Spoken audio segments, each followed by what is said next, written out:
So I would like to introduce Dr. Imran. Dr. Imran is a professor of medicine at the Dalhousie University from Halifax. Dr. Imran completed his specialty training in the UK and Canada and has published several key papers over the area of neuropituitary disorders, has written a book on neuroendocrine disorders, which was published early in 2019. I'm thinking through the Endo Society, wasn't it? Cambridge, okay. He has delivered several lectures within and outside of Canada on this subject. Dr. Imran's personal hobbies are watercolor, paintings, and long-distance cycling. Please welcome Dr. Imran on the presentation of what is the pituitary gland and its functions. I just want to mention that we are going to have a panel at the end of the day for questions. So all the speakers will be up at the end of the day. So if you have any questions, please write them down on a piece of paper for later on.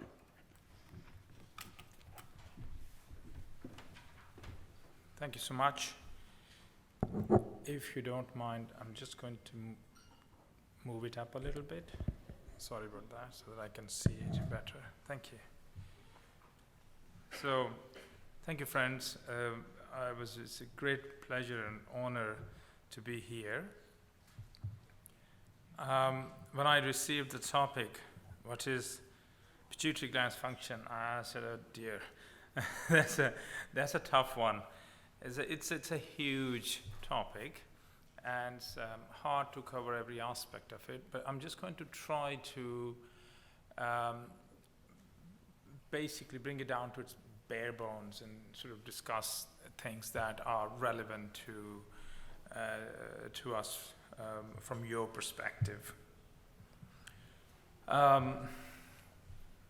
We'll be talking about some of the basics of the hypothalamic pituitary system, what it is, what it does. I'm going to touch upon some of the simple diagnostic principles, and the reason I'm going to touch upon that is because some of you have had those tests or maybe undergoing those tests at some point in future, so it's important for you to know why we do it and how we do those tests. Some of the common problems and some basics of treating certain types of pituitary problems. The book was mentioned. This is a book that we just published. It's a book which we wrote with the primary objective of medical students, residents, and of course some of the physicians who deal with neuroendocrine disorders. We talked about some of the key scientific and physiological principles, cases, and how those principles apply into day-to-day clinical care. And we've so far gotten quite a lot of positive feedback from those who have read it. So let's jump into some of the key basic principles. What is the hypothalamic pituitary system? And I think I want to spend a little bit of time with you guys on this one. As we can see outside, it's a beautiful sunny day. The sun came up. So there is a day and night cycle that governs our lifestyle. We wake up in the morning, we go to work, then the weather patterns change as well. So the time the sun will rise will change. All these things are basically taken in by our brain system where there is a biological clock. And what that biological clock does is it essentially controls and governs our hormonal system. And that is the key thing to understand. So that biological clock, although there are biological clocks pretty much in cells as well. I'm not going to go into that. But from our perspective, from our discussion's perspective today, the key biological clock lives in the hypothalamus of the brain. And all these cues, whether it's a long day, a short day, what time of the year, just to give you an example, if you happen to go and take the resting pulse rate of a sleeping grizzly bear while in hibernation, you'll find that its pulse rate is very low, its basal metabolic rate is very low, and that is because it goes to sleep in certain times of the year. That is all run through these biological clocks. So all those cues, they travel through the hypothalamus, they go into your pituitary, and that regulates your pituitary hormones. And we'll be talking about that in a minute.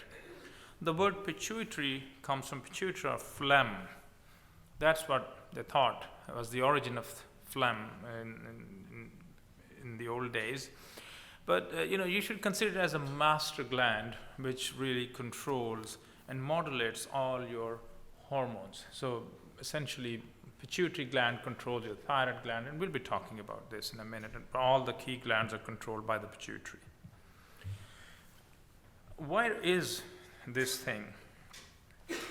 Well, I'm sure you're all aware of it, but for the sake of repetition, if you were to look at the brain from the side, this is a very, very small area, and if you expand it, underneath the brain, there is, in the skull, there is a bony cavity in which hypothalamus sits, and it is connected to the brain through this little stalk, like a branch or shoot, through which blood vessels, nerves, they go back and forth, and they take all those impulses from the hypothalamus, and they travel back and forth into your pituitary. This is how it looks like if you were to looking at it sideways on the scan. This one doesn't show very well, but this is basically a CT scan, which we used to use in old days. We don't use CT scans because CT scans are not the best test. We still occasionally use CT scans in people who are claustrophobic, who don't want to go through that MRI tube. But CT scan shows a lot of noise around. There is a tumor here, but the CT scan will pick up large abnormalities, but it isn't very good for picking up small abnormalities. I'm not sure if this one is showing very well. I mean, certainly it's showing quite nice on the screen, but I don't know on the bigger screen. But here, for instance, just to illustrate, there is a very large pituitary tumor. You can see that this is probably a normal pituitary gland, and if you were to look at it sideways, you can see this huge pituitary abnormality, and this is an MRI of the pituitary, which is the test of choice in people who have pituitary problems.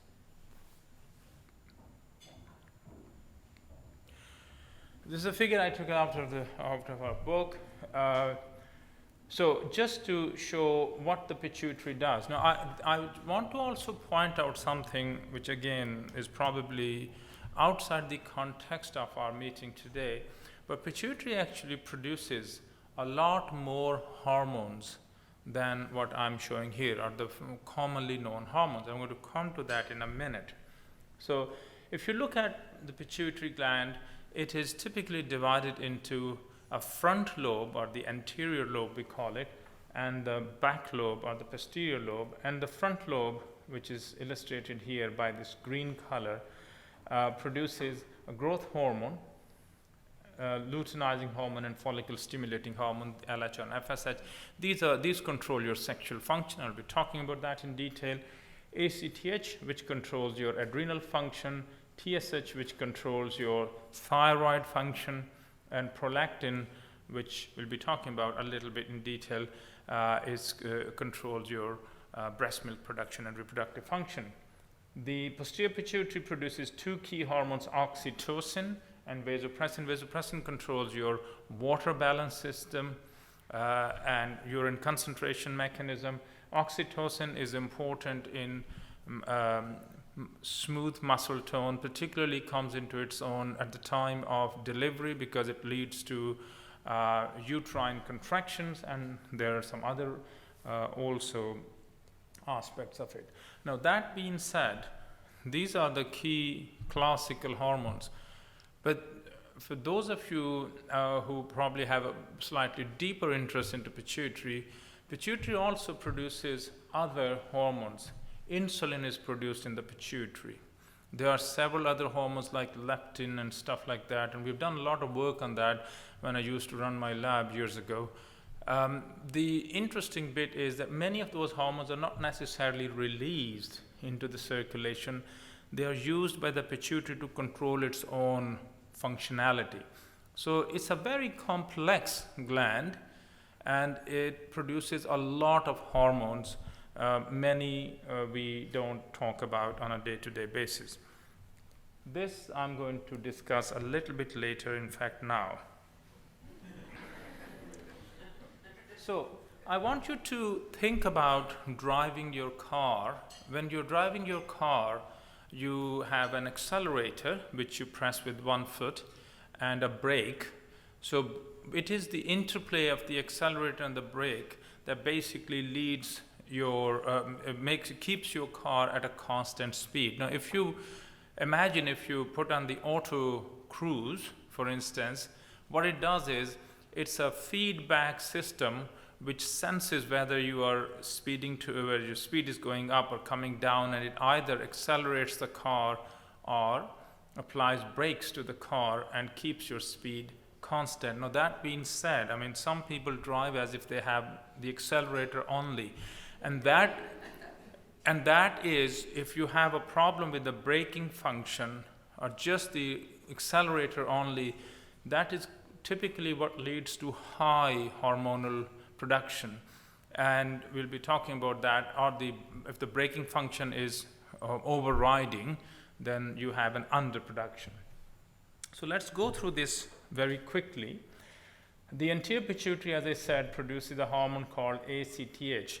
ACTH essentially stimulates your adrenal glands, which sit here on top of each kidney like a little hat, and they are the key hormones which produce cortisol, and we'll be talking about that. It's a key hormone.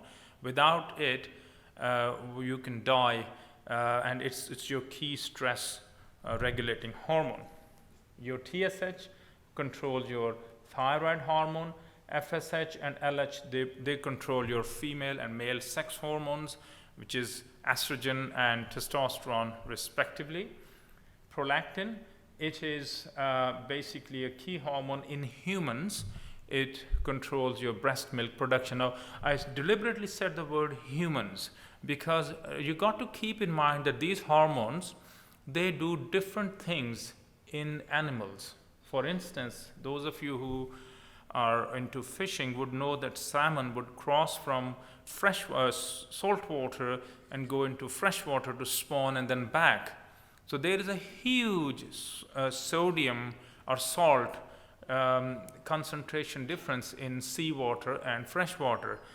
And the way salmon actually regulates that is through prolactin. So the point is that these hormones throughout, if you look at the evolutionary biological principles, different animals use these hormones for different purposes. In humans, for instance, this one is for our breast milk production. The ADH, as I mentioned previously, our antidiuretic hormone or vasopressin, that controls your water balance. Oxytocin, that leads to breast milk release, because it's not breast milk production, breast milk release, that's a different thing. So it leads to, through the constriction or contraction of the muscles, it leads to release of that milk that is produced under prolactin, and also uterine contraction at the time of delivery. So these are, so if you go back, you will find that the hypothalamus that produces various stimulating factors that act as accelerator and inhibitory factors that act as brakes. And some of the hormones have both stimulatory and inhibitory factors, and you'll be hearing more about that once you go through other talks, I'm assuming through management of acromegaly later on. I'm not going to touch too much on that. But some of the hormones, particularly prolactin, has no accelerator. We don't know why. It only has a braking function. So in essence, if you don't apply brake on the prolactin producing cells, they just keep on producing a lot of prolactin. So some of the hormones, for strange reasons that we don't understand, don't necessarily have a brake and the accelerator. They only have a braking system. Anyhow, that is by and by, but that's kind of the basics of pituitary functioning that you probably need to know about. I want to touch upon some of the key principles. These are the key principles which determine how we, in our clinical world, test certain hormones, why we test them at a certain time, and how we test them.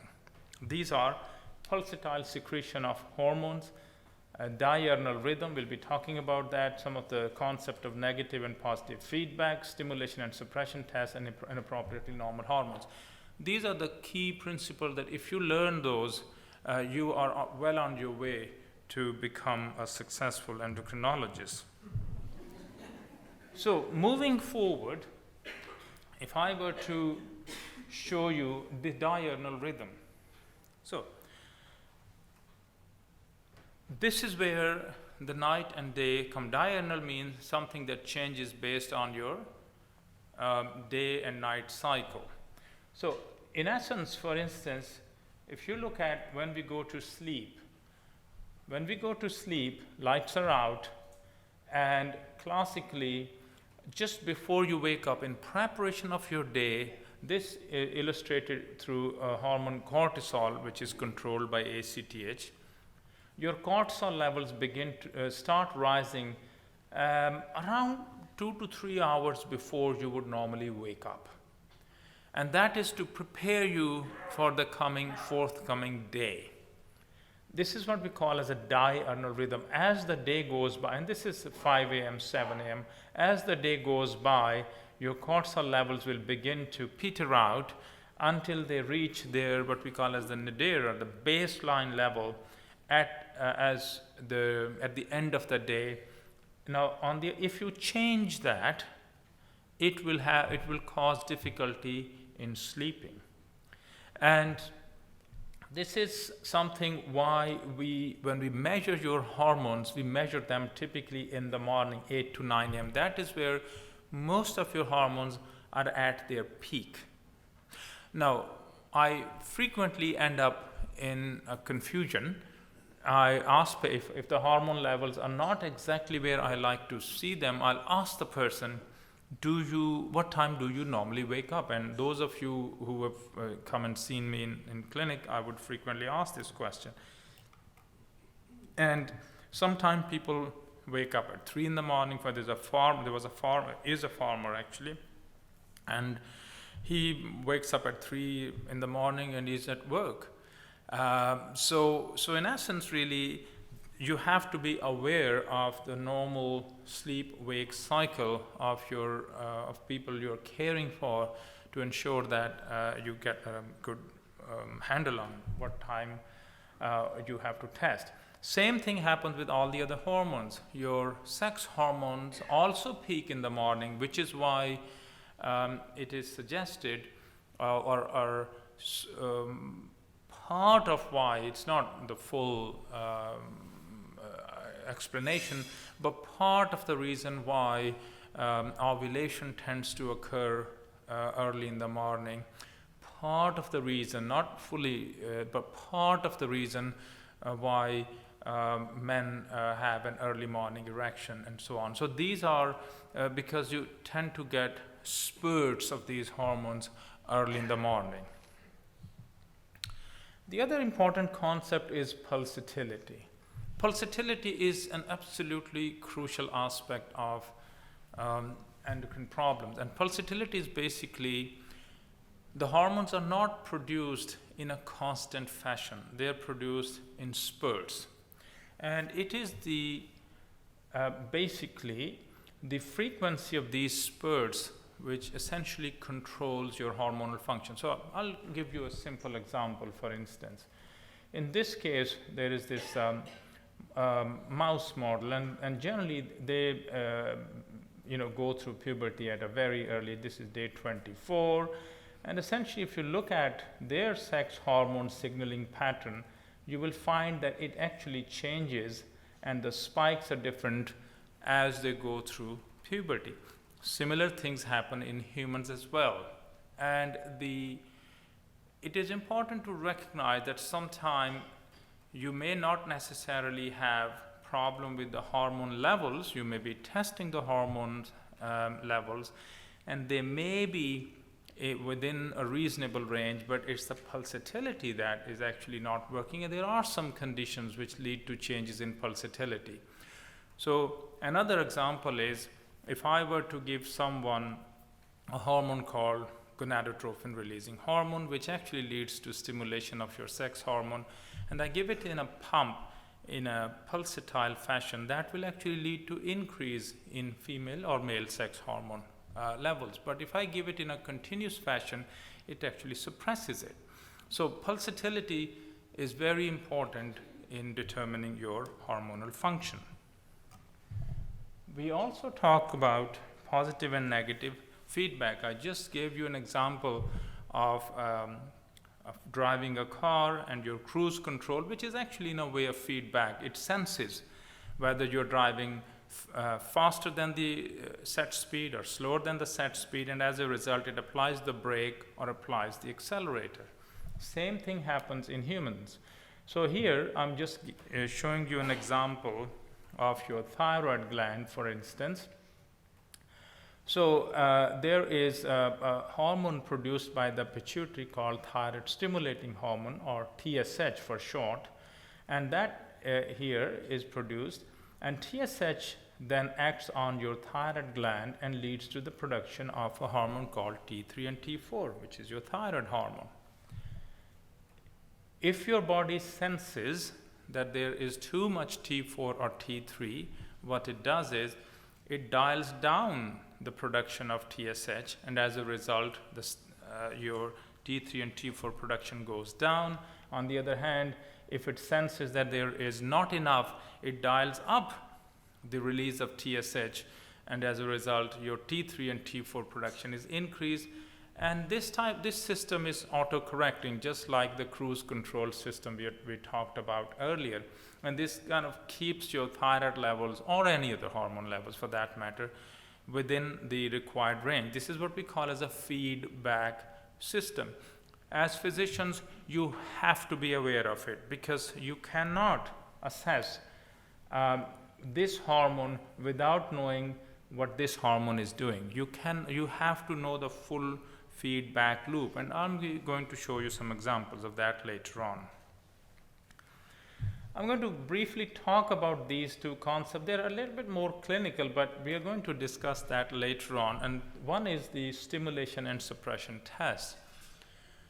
Those of you who have had these tests, the reason that I have shown you earlier, people, you can do the test at a certain time of the day, but people have different sleep-wake cycles. People have different pulsatility in their hormones, so you do not necessarily always get the full picture based on morning blood test. And you get, if you are in an area where you're not 100% sure if this test is normal or abnormal, that is where you will do what we call as dynamic tests, or suppression or stimulation tests. The concept is very simple.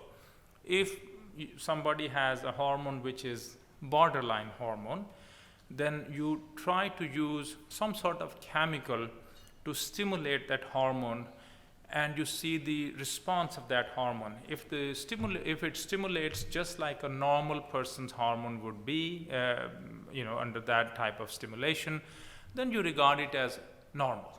So in other words, the baseline test gives you a good estimation, but if you're not sure, then you will do what we call as a stimulation test. I'll be talking about that in a minute, and this will become much clearer. I just want you to keep in the back of your head. Similarly, for suppression test as well, if the hormone is a bit too high and you think maybe abnormal or maybe normal, which is borderline, then you try to suppress it and see if it suppresses just like a normal hormone by using a suppressing agent. And that is how you determine if it's a normal or abnormal hormone. The other concept is inappropriately normal hormone. And I just want to go back very quickly for that. As I was saying earlier, typically, if in a feedback loop, if your T3 or T4 in this particular case, for instance, is higher, your body is sensing it is higher, the levels are higher, what would typically the pituitary do? It would normally dial down your TSH to reduce the levels of T3 and T4 and bring them into a normal range. Similarly, if there is not enough T3 and T4, you will anticipate that the pituitary is going to dial up the TSH and the TSH level should rise. So, sometimes what happens is that if your T3 and T4 levels are below the normal range and you look at the TSH and say, gee, it is not above the normal range. Although it is in the normal range, but it shouldn't be, because these hormones, the T3 and T4 are low, it should be dialed up. And I'm going to show you some examples later on, but just want you to keep it in your mind. It's a bit difficult concept, but I'll show it to you later on. So what are the common pituitary hormone problems? Well, we have talked about the key hormones. Growth hormone, if there is too much of growth hormone, it will cause acromegaly. That's what the conference is all about. If there is not enough, it's growth hormone deficiency. If with regards to cortisol, if there is too much cortisol, it's a condition called Cushing's, and I'll show you one or two cases of that maybe. If there's not enough, it is typically called Addison's in common lingo. If you have too much TSH, it will lead to overactive thyroid because it overstimulates your thyroid. If there's not enough, it causes hypothyroidism. I started a bit late, so what time am I finishing? I had an hour. Because I think I started at least.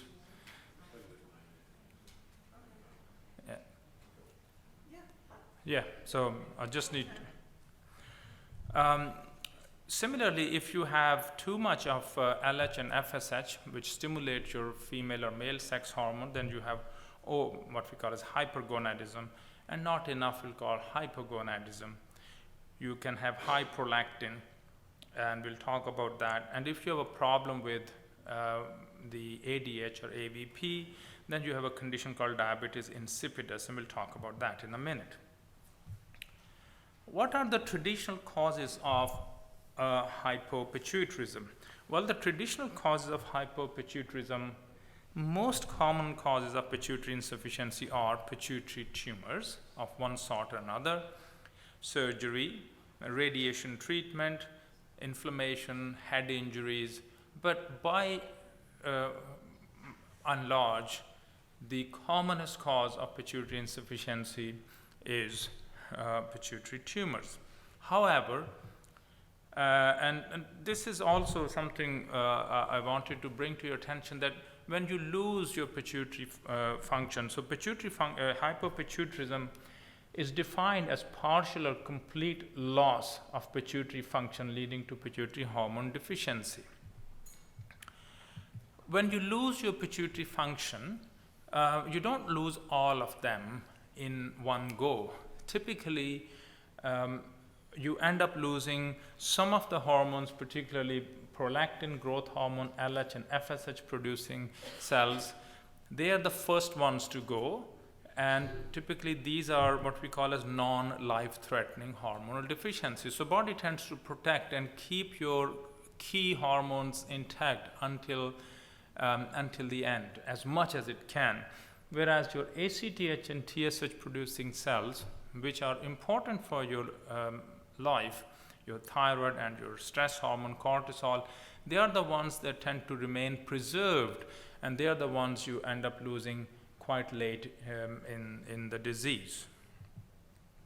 So what happens if you end up losing your hormones? If you have a low prolactin, you will have inability to breastfeed.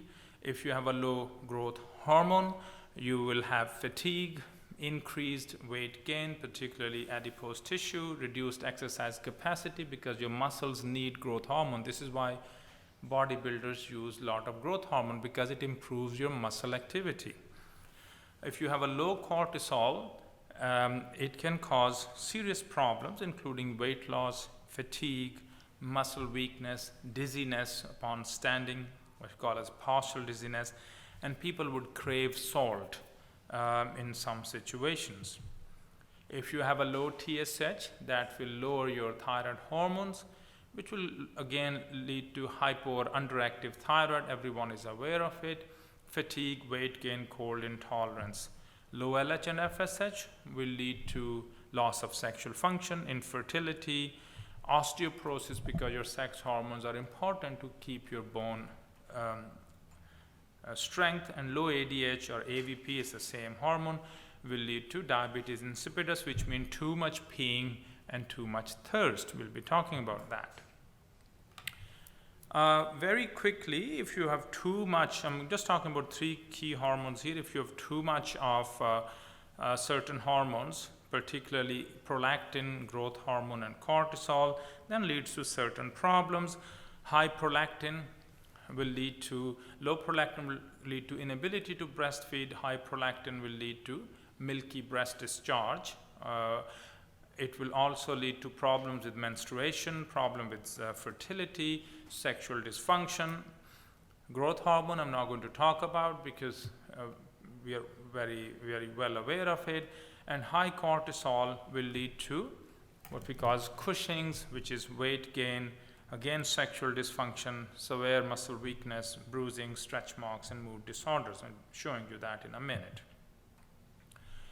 Pituitary related growths are quite common, actually, 16 to 15 to 20% of all brain tumors of some sort actually are pituitary, and they can be small or large.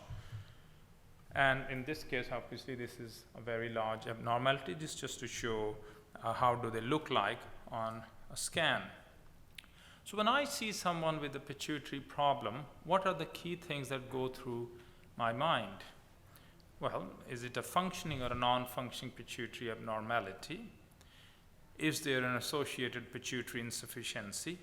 Are there any tumor compressive features?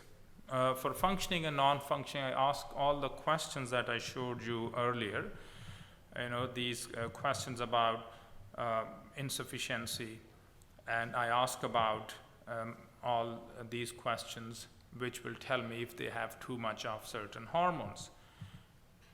So that is how I tackle in the history before even I do the blood test on the points A and point B. With regards to the point C, is this causing any compressive features? Well, compressive features, because where these tumors typically sit, they put a lot of pressure, or they could potentially put pressure on the surrounding areas, which would be nerves of vision, so they can cause headaches, vision changes, double vision, sometimes epileptic seizures.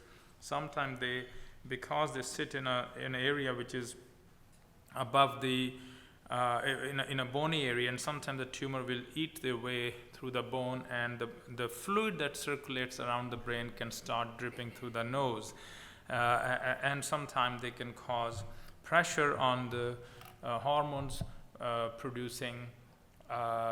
causing problems with your hormones controlling your water balance, so you pee and feel thirsty, and that's a condition called diabetes insipidus. So, by virtue of the location, pituitary tumors can cause compression, and this is something that we have just talked about. And this is essentially just scan to show you. So this is a large pituitary tumor. It is putting pressure on the nerves of vision, which are stretched above it.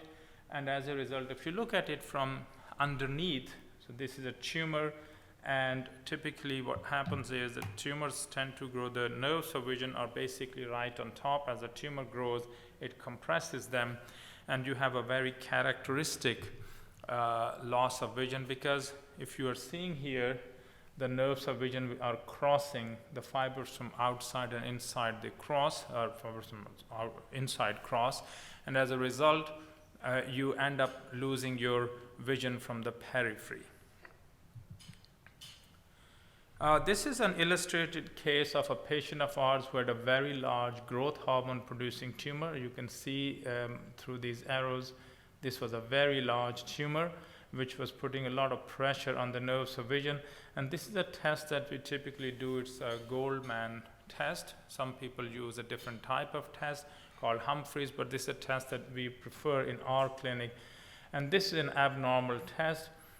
Typically, if you were, there's this huge blind spot, the black area. Typically, there is all sorts of nice lines, visions here.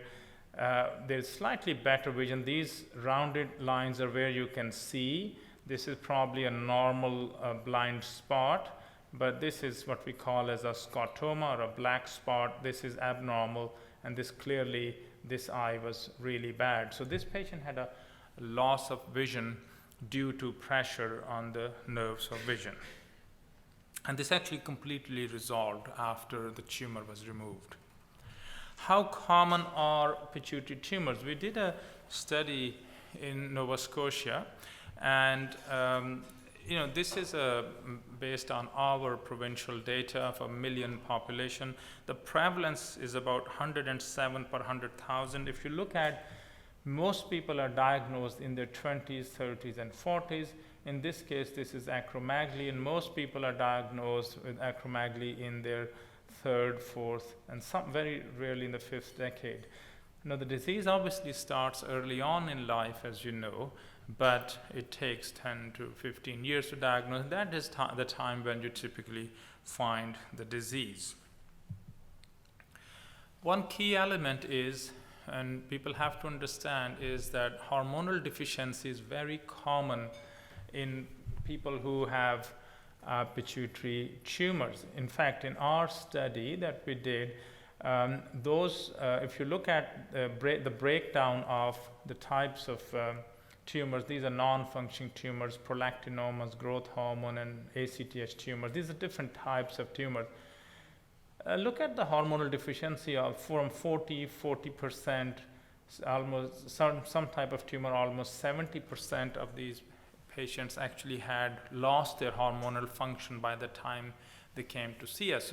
So the point I'm trying to make here is that with these pituitary tumors, this is why your endocrinologists test your hormones, and they keep testing them from time to time, because hormonal deficiency is common, and we actually just are